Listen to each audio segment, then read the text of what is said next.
अच्छी और सच्ची खबर में सबसे पहले बात अयोध्या की, जहां पर 27 मार्च को बड़े ही हर्षोल्लास के साथ रामनवमी मनाने की तैयारी शुरू कर दी गई है।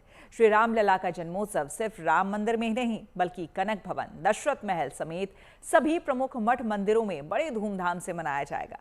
राम मंदिर ट्रस्ट के महासचिव चंपत राय ने बताया कि इस बार 27 मार्च को दोपहर 12 बजे सूर्य की किरणें रामलला का तिलक करेंगी, जिसका टीवी पर लाइव प्रसारण किया जाएगा। खास बात यह है कि इस बार रामनवमी के लिए मथुरा से श्री राम जन्मभूमि अयोध्या के लिए प्रसाद भेजा गया है।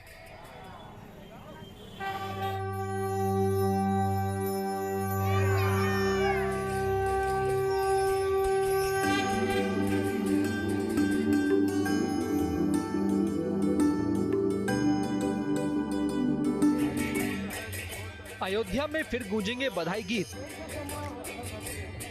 दुल्हन की तरह सजेगा राम मंदिर और भक्तों का लगेगा रेला, क्योंकि आ गई है रामनवमी, जिसे इस बार 27 तारीख को अयोध्या में बड़े ही धूमधाम के साथ मनाने की तैयारी की जा रही है। इन तैयारियों के तहत राम मंदिर समेत प्रमुख मठ मंदिरों को आकर्षक रंग बिरंगी लाइटों और फूलों से सजाया जाएगा। साथ ही रामनवमी पर अयोध्या आने वाले श्रद्धालुओं के लिए भी विशेष इंतजाम राम मंदिर ट्रस्ट की ओर से किए जा रहे हैं। 27 मार्च को उदया तिथि भी 27 मार्च को है और अभिजीत मुहूर्त, जिस मुहूर्त में भगवान पैदा हुए थे। हमारे धर्म में सारे पर्व मुहूर्त के हिसाब से ही मनाए जाते हैं। उदया तिथि में 27 मार्च को ही नवमी है। 26 मार्च को मध्याह्न के बाद, दोपहर के बाद नवमी तिथि लग रही है। इसलिए नवमी तिथि का महापर्व 27 मार्च को ही मनाया जाएगा। उदया तिथि से लेकर अभिजीत मुहूर्त तक जो मुहूर्त है वो 27 मार्च शुक्रवार को मिल रहा है। राम मंदिर ट्रस्ट की ओर से बताया गया कि सुबह से ही मंदिर परिसर में धार्मिक अनुष्ठानों की शुरुआत होगी, जिनमें सबसे पहले रामनवमी की सुबह रामलला का विधि विधान से अभिषेक किया जाएगा और ये अभिषेक पंचगव्य, विभिन्न प्रकार के रस, सुगंधित द्रव्यों और वैदिक मंत्रों के बीच संपन्न होगा। अभिषेक के बाद रामलला को 56 प्रकार के व्यंजनों का भोग अर्पित किया जाएगा। इसमें पारंपरिक मिठाइयाँ, फल, सूखे मेवे और विशेष पकवान शामिल होंगे। खास बात तो ये है कि इस बार मथुरा से रामनवमी के लिए पंजीरी, लड्डू, पंचमेवा और श्री रामलला के लिए वस्त्र भेजे गए हैं। श्री कृष्ण जन्मस्थान से निकली इस प्रसाद शोभा यात्रा के दौरान जयकारों और भजनों से पूरा माहौल भक्तिमय हो गया।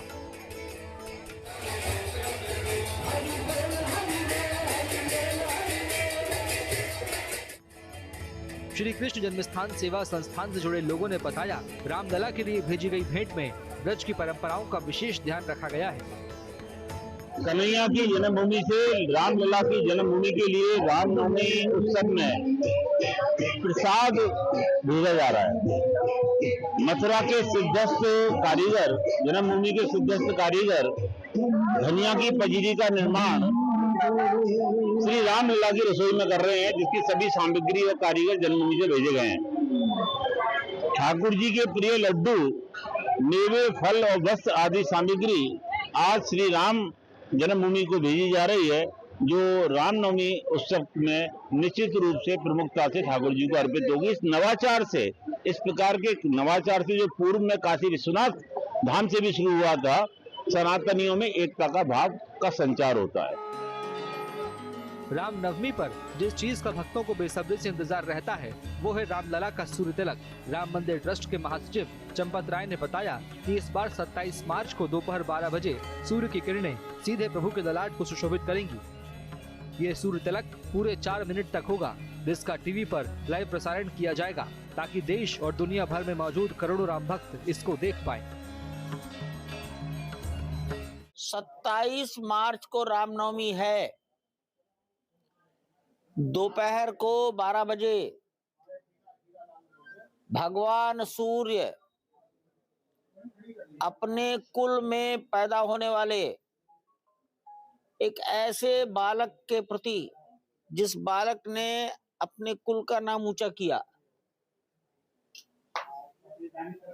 जन्म होते ही सूर्य अपने कुल में पैदा होने वाले बालक को तिलक करेंगे। सूर्य तिलक यानी सूर्य की किरणें रामलला के ललाट पर 4 मिनट के लिए आएंगी। प्रत्येक वर्ष रामनवमी पर इनकी पोजीशन ठीक हो जाए। ऑप्टिका ने आकर अपने यंत्रों का अध्ययन कर लिया है। They are working in good condition और वो सूर्य की किरणें अपने आप आएंगी, उन यंत्रों पर पड़ेंगी, यंत्रों के माध्यम से। फिजिक्स में एक तरीका है, उसको कहते हैं रिफ्लेक्शन, परावर्तन। तो रिफ्लेक्शन प्रोसेस है। अयोध्या में राम मंदिर निर्माण के बाद से वहां रामनवमी का उत्सव ही नहीं, बाकी दूसरे तीज त्योहार और पर्व भी बड़ी भव्यता के साथ मनाए जाने लगे हैं, जिनमें शामिल होने के लिए देश और दुनिया भर से श्रद्धालु दौड़े चले आते हैं। इस बार रामनवमी से पहले श्रद्धालुओं के अयोध्या पहुंचने का सिलसिला शुरू हो चुका है। इस टाइम पर आ रहे हैं, रामनवमी के अवसर पर आ रहे हैं, ये भी एक बहुत सौभाग्य की बात है। नवरात्रे भी चल रहे हैं, सब बहुत अच्छा लग रहा है और इतने आराम से दर्शन हुए हैं। बम्बई से आके हम सफल हो गए। हम इतना बढ़िया से दर्शन हमने किया है। हम तो पहली बार आए हैं, लेकिन जैसे ही स्टेशन से उतरे मेरा दिल एकदम खुश हो गया और स्टेशन से यहाँ तक की जो सारी व्यवस्था है दर्शन करने में एकदम बहुत कम समय लगा। ये बहुत अच्छा लगा। 27 मार्च को होने वाले रामनवमी से जुड़े आयोजन को लेकर अयोध्या प्रशासन भी पूरी तरह से तैयार है। प्रशासन की कोशिश यही है कि इस खास मौके पर अयोध्या आने वाले लाखों राम भक्तों को किसी तरह की परेशानी ना हो। अयोध्या से मयंक शुक्ला के साथ bureau report, good news today. और अगली खबर चैत्र नवरात्र से जुड़ी हुई, जिसके छठे दिन मां कात्यायनी की पूजा विधि विधान के साथ की गई। देश के तमाम मंदिरों और शक्तिपीठों पर सुबह से ही मां के दर्शन और पूजन के लिए भक्तों की भारी भीड़ देखने को मिली। देवी कात्यायनी को शक्ति, सौंदर्य और साहस का प्रतीक माना जाता है। मान्यता है कि मां के इस स्वरूप की पूजा से भय बाधाओं से मुक्ति के साथ उत्तम स्वास्थ्य का वरदान मिलता है। कल देवी दुर्गा के 7वें स्वरूप यानी कि मां कालरात्रि की पूजा होगी। ऐसे में मां कालरात्रि की पूजा विधि और भोग क्या लगे, देखिए इस रिपोर्ट में।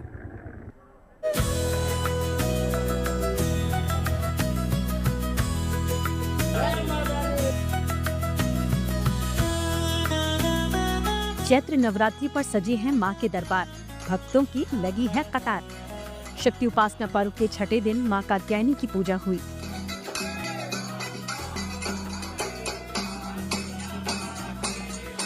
धार्मिक मान्यताओं के अनुसार मां कात्यायनी को महिषासुर मर्दिनी के रूप में पूजा गया है, जो बुराई पर अच्छाई की विजय का प्रतीक है। मां के इस स्वरूप को पूजने के लिए सुबह से ही देश के तमाम देवी मंदिरों और शक्तिपीठों पर भक्तों की अच्छी खासी भीड़ देखी गई। कोई परिवार संग मां के दर्शन और पूजन के लिए पहुंचा, तो कोई दोस्त और रिश्तेदारों के साथ मां कात्यायनी का आशीर्वाद लेने आया। देश की राजधानी दिल्ली के 3 प्राचीन मंदिर झंडेवालान, छतरपुर और कालकाजी में तो सुबह सवेरे सबसे पहले मां का मनोहारी श्रृंगार हुआ, फिर मां को प्रिय भोग अर्पित किया गया और फिर मां की आरती उतारी गई। जैसे ही आरती संपन्न हुई, पूरा मंदिर परिसर माता के जयकारों और भजनों से गूंज उठा।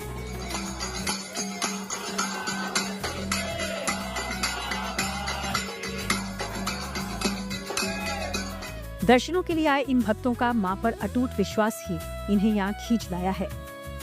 भक्त सुबह से पहुंच रहे हैं और मां कालका के दर्शन कर रहे हैं। हम आपको तस्वीरें दिखा रहे हैं, आप देख सकते हैं मां के भवन को किस तरीके से सजाया गया है और भक्तों की जो संख्या है वो लगातार मंदिर पहुंच रही है और मां कालका की दर्शन कर रही है। आज नवरात्रों का छठा दिन है और लगातार जब से नवरात्र शुरू हुए हैं तब से लगातार जो है भक्त जो हैं वो माता के दर्शन के लिए पहुंच रहे हैं। कालका मैया की जय। जो भी माँ के दर पे एक बार आ जाता है बहुत अच्छा होता है, बहुत भला होता है माँ के यहाँ पे बार बार आने से। दिल्ली की तरह ही देश के दूसरे प्राचीन मंदिरों और शक्तिपीठों पर नवरात्रि के हर दिन आस्था और भक्ति का ऐसा ही सैलाब उमड़ रहा है। इसी कड़ी में छठे दिन मां कात्यायनी के दर्शनों की आस लिए ये श्रद्धालु वैष्णो देवी धाम पहुँचे हैं।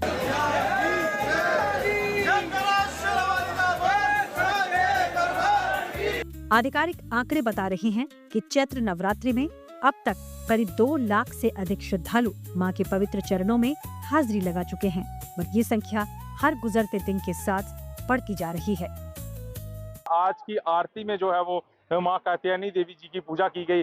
खास तौर पर शहद से बने जो भोग जो है वो माता वैष्णो देवी के कात्यायनी रूप को जो है वो लगाया गया और ठीक इसी तरह से हर एक नवरात्रे में जो है वो माँ के विभिन्न तरह के जो 9 रूप है उनकी पूजा की जा रही है। खुश है, जय माता की। जय माता की के जयकारों के साथ जो है वो पूरा परिसर जो है वो गूंज उठा है। भवन की तरफ लगातार श्रद्धालु प्रस्थान कर रहे हैं। ये कहाँ से आए हैं आप? अलीगढ़ से, यूपी। किस तरह के इंतजाम है जहाँ पर? बहुत बढ़िया, सारे अरेंजमेंट्स बहुत बढ़िया है, सारी व्यवस्थाएं बहुत अच्छी हैं, सब कुछ बढ़िया चल रहा है। वैष्णो देवी के माता के दर्शन करने आए, बहुत अच्छा लगा, बड़ा अच्छा नजारा है, देखने दिखाने लायक। सच्चे दरबार की जय। वहीं चैत्र नवरात्रि का 7वां दिन मां कालरात्रि को समर्पित है। मां कालरात्रि को देवी दुर्गा का सबसे उग्र और शक्तिशाली स्वरूप माना गया है।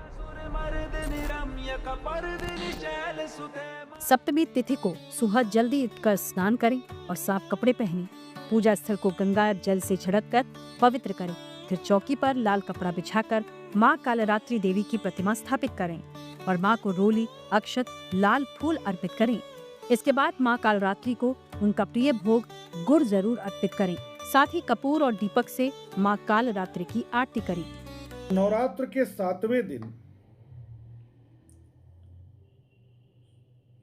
सुबह स्नान आदि से निवृत्त होकर के पूजा स्थल पर उपलब्ध सामग्री लेकर के बैठ जाना चाहिए। जो भी षोडशोपचार पूजन की सामग्री होती है,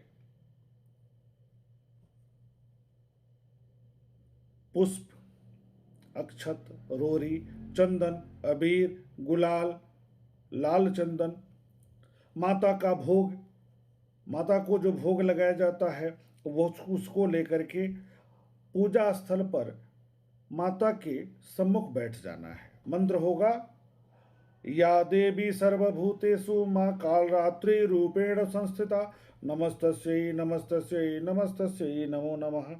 इस मंत्र को जपते हुए, ध्यान करते हुए माता के चरणों में पुष्प को अर्पित कर देना है। माता कालरात्रि की उपासना से जो सबसे बड़ा लाभ यही है कि शत्रुकृत बाधा समाप्त होगी, शनि ग्रह से संबंधित बाधा समाप्त होगी, नकारात्मक ऊर्जाएं समाप्त होंगी, दुष्टों का नाश होगा, भूत प्रेत पिशाच से संबंधित किसी भी तरीके का कष्ट है वो समाप्त होता है, साहस में वृद्धि होती है और शुभता में वृद्धि होती है। साथ ही साथ अकाल मृत्यु से मुक्ति मिलती है। काल का भय समाप्त होता है। काल को भी समाप्त करने वाली है यह माता। धार्मिक मान्यताओं के अनुसार मां कालरात्रि की पूजा से व्यक्ति हर प्रकार के डर से मुक्त हो जाता है। ये भी माना जाता है कि मां अपने भक्तों को अकाल मृत्यु के भय से बचाती हैं और जीवन में आने वाली बाधाओं को दूर करती हैं। दिल्ली से आशुतोष कुमार और कटरा से गौरव पराशर के साथ bureau report, good news today. चलिए बढ़ते हैं अगली खबर की ओर और अब बात कर लेते हैं सराफा बाजार में लौटी रौनक की।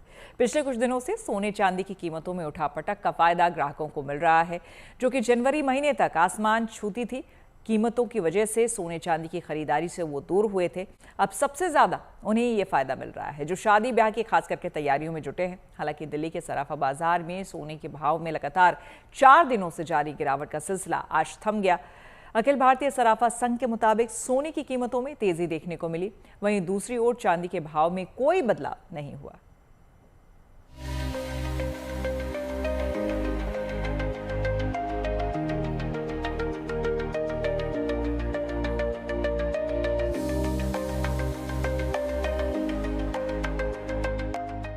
न धनतेरस है और न दिवाली का मौका, फिर भी सराफा बाजार में ये रौनक किसी त्योहार जैसी है।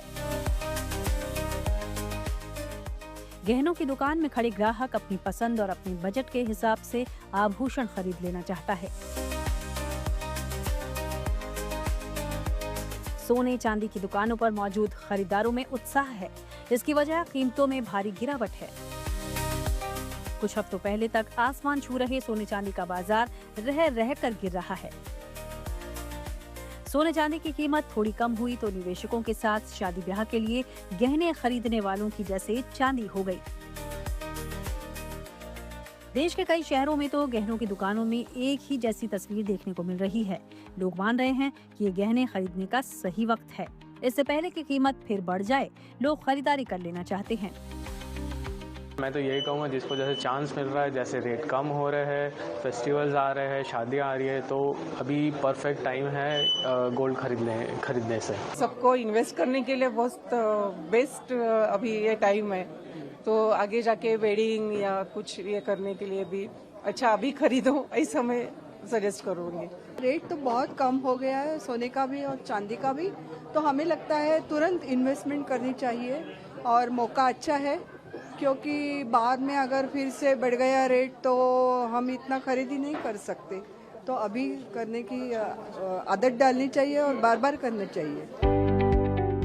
हालांकि सोने चांदी की कीमतों में आई बड़ी गिरावट की वजह से कई चेहरों पर मायूसी भी है।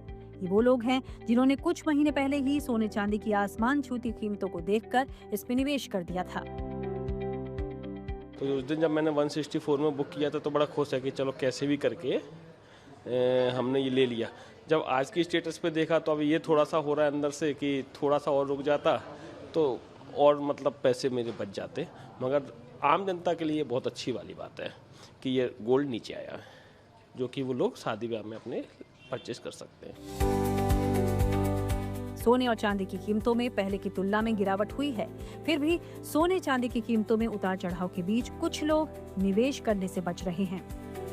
पिछले 24 से 36 घंटों के बीच सोने और चांदी में भारी उतार चढ़ाव देखने को मिला है, जिसकी वजह से अब आम खरीदार और निवेशक दोनों के बीच में ये सवाल पैदा हो गया कि क्या ये खरीदारी के लिए सही समय है या नहीं, क्योंकि ये जो फ्लक्चुएशंस हैं वो लगातार हो रहे हैं। वैसे सोने चांदी की कीमत में गिरावट हैरान करने वाली है, क्योंकि ईरान अमेरिका युद्ध की वजह से वैश्विक तनाव अभी भी बना हुआ है। आमतौर पर ऐसे वक्त में सोना और चांदी जैसे कीमती धातुओं में निवेश सुरक्षित माना गया है। ऐसे में ये गिरावट कई निवेशकों को चौंका रही है, जिसकी वजह से सोना चांदी की खरीदारी को लेकर अब भी लोग असमंजस में हैं। यही वजह है कि सोने चांदी की खरीदारी के इतर भी लोग अलग अलग तरह से निवेश कर रहे हैं, ताकि उनका पैसा सुरक्षित रहे।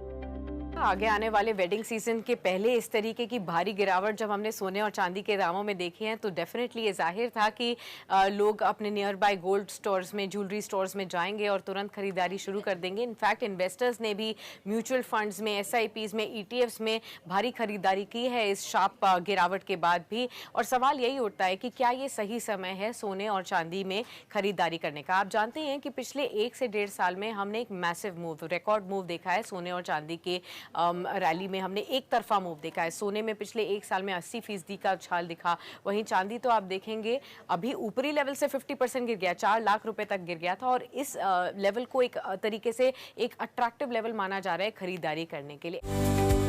अब सवाल उठता है कि ये सही समय है कि लोग अपनी गाढ़ी कमाई को सोने चांदी में लगा दें। जानकार मानते हैं कि पहले बाजार की मौजूदा गिरावट और अस्थिरता को समझना जरूरी है। विशेषज्ञ सोने चांदी की कीमत में आ रही भारी गिरावट के बीच तुरंत सारा पैसा लगाने की बजाय थोड़ी थोड़ी मात्रा में सोच समझकर निवेश करने की सलाह दे रहे हैं।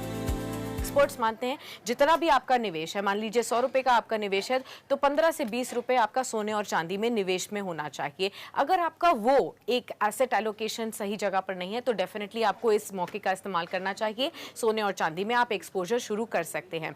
क्या ये बेस्ट लेवल है अभी खरीदारी का, या फिर और नीचे के लेवल्स देखने को मिलेंगे? ये सब निर्भर करता है वॉर की सिचुएशन कैसे आगे प्रोग्रेस करती है। हाँ, आज थोड़ा सा उछाल जरूर आया सोने और चांदी के दामों में, रिवीजन, एक रिबाउंड भी देखने को मिला है थोड़ा बहुत। लेकिन ये देखना होगा कि आगे कुछ दिनों में किस तरीके के स्टेटमेंट्स आते हैं। क्या वॉर पूरी तरीके से खत्म हो रहा है या फिर और ज्यादा डीप हो रहा है? क्या और देश भी इसमें मिलते हुए जा रहे हैं? तो मिक्स सिग्नल्स हैं अभी, और सारी चीजें हर दिन की डेवलपमेंट के ऊपर डेफिनेटली निर्भर करेंगे। एक्सपर्ट्स का अभी तक का ये मानना था कि अगर सोना खरीदना है तो 1,25,000 से लेकर 1,30,000 ये एक जोन हो सकता है जहां पर आपको बेहतरीन मौके मिल सकते हैं सोना खरीदने के लिए। वहीं अगर आप चांदी की बात करें तो यहां पर भी एक्सपर्ट्स मानते हैं 1,90,000 से लेकर 2,05,000 के बीच में अगर आपको चांदी का दाम दिखता है तो वो एक बेहतर लेवल है आपके लॉन्ग टर्म के लिए निवेश करने के लिए। अगर सराफा व्यापारियों की बात करें तो सोने चांदी में भारी उतार चढ़ाव की वजह से उन्हें भी अनिश्चितता का सामना करना पड़ रहा है, जिसमें भारी स्टॉक पर घाटे का जोखिम बढ़ गया है। व्यापारी भी नहीं चाहता कभी भी सोने चांदी में इतने ऊपर नीचे का फ्लेक्सिबल आए, उससे बाजार में काम करने में व्यापारियों का मन सारा खराब हो जाता है, नुकसान उठाना पड़ता है, चाहे वो तेजी हो चाहे मंदी हो। तो व्यापारी कभी भी चाहता है कि हमने जितना माल बेचा है ना उतना हमको उसी भाव से माल परचेज हो जाए, हमारी मजदूरी मिल जाए, तो हम व्यापारी उसमें संतुष्ट हैं। इस साल जनवरी में सोना और चांदी अपने ऐतिहासिक उच्चतम स्तर पर थे, लेकिन पिछले 53 दिनों में इनमें भारी करेक्शन आया है, जिसका फायदा आम लोगों को ही हो रहा है। जयपुर से रिदम जैन, नोएडा से साक्षी बत्रा के साथ bureau report, good news today. चलिए बढ़ते हैं आगे। धुरंधर की रिलीज के बाद से ही आपको बता दें, रणवीर सिंह सुर्खियों में बने हुए हैं। धुरंधर द रिवेंज के रिलीज होने के बाद और लगातार रिकॉर्ड पर रिकॉर्ड बनाए जाने के बाद अब IMDb ने पॉपुलर इंडियन सेलेब्स की लिस्ट एक जारी की है, जिसमें धुरंधर की कास्ट एंड क्रू का दबदबा दिख रहा है और कुछ ऐसे कलाकार इस लिस्ट में शामिल हो गए हैं जिनके चर्चे अब सबकी जुबान पर हैं।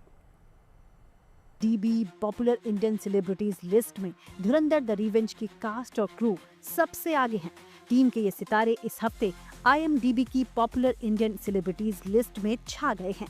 इस फहरिस्त में पहले पायदान पर डायरेक्टर आदित्य धर हैं, दूसरे नंबर पर एक्ट्रेस सारा अर्जुन, तीसरे नंबर पर रणवीर सिंह, 7वें पायदान पर उदयवीर संधू, 9वें पायदान पर अर्जुन रामपाल ने जगह बनाई है, जबकि 10वें नंबर पर सौम्य टंडन का नाम है, तो 12वें नंबर पर गौरव गेरा छाए हैं, 13वें नंबर पर दानिश इकबाल हैं, तो 20वें पायदान पर राकेश बेदी चमक रहे हैं।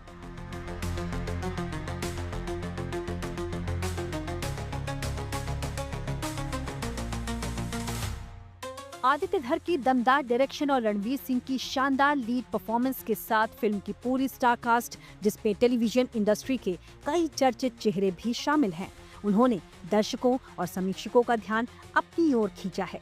यही वजह है कि इस हफ्ते की लिस्ट में ये सितारे धुरंधर के वो 5 सिकंदर हैं जिनके अभिनय को धुरंधर ने नई पहचान दी है।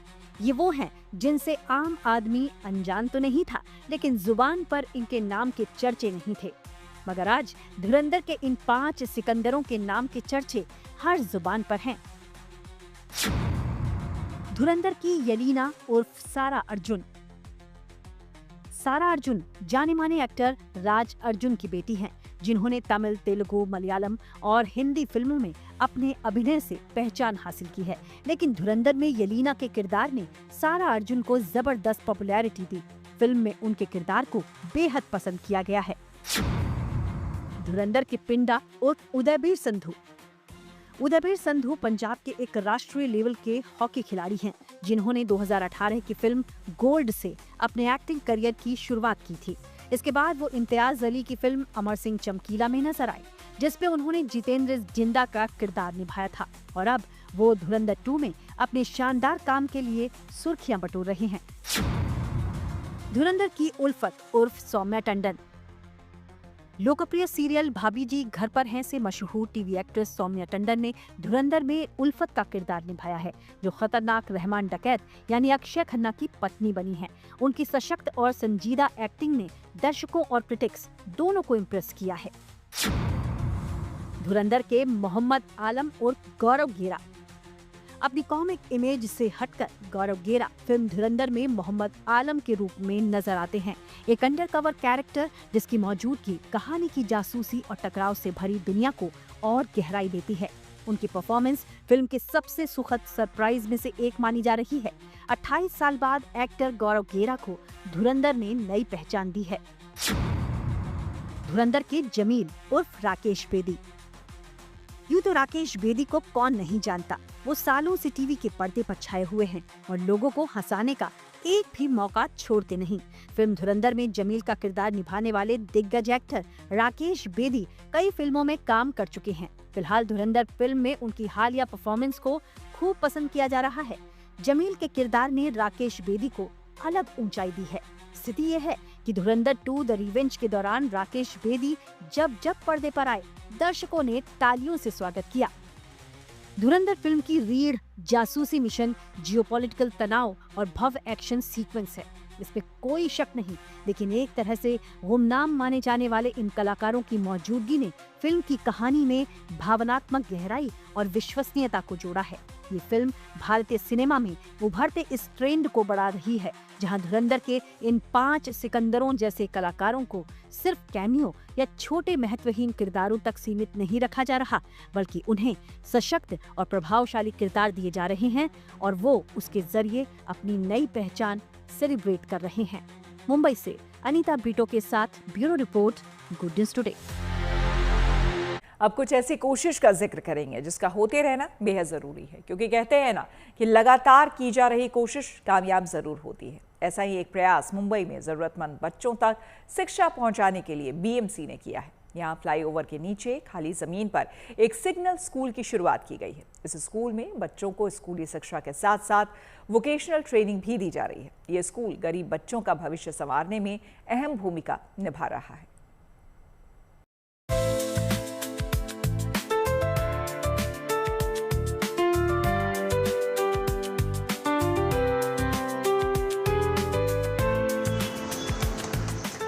ये कोशिश है ज्ञान के प्रकाश को हर तबके तक पहुंचाने की।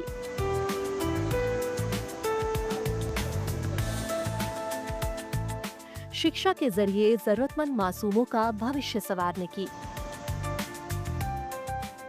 मुंबई में Santa cruise Chembur link road flyover के नीचे ये सिग्नल स्कूल छात्रों को तरक्की और सुनहरे भविष्य की राह दिखा रहा है।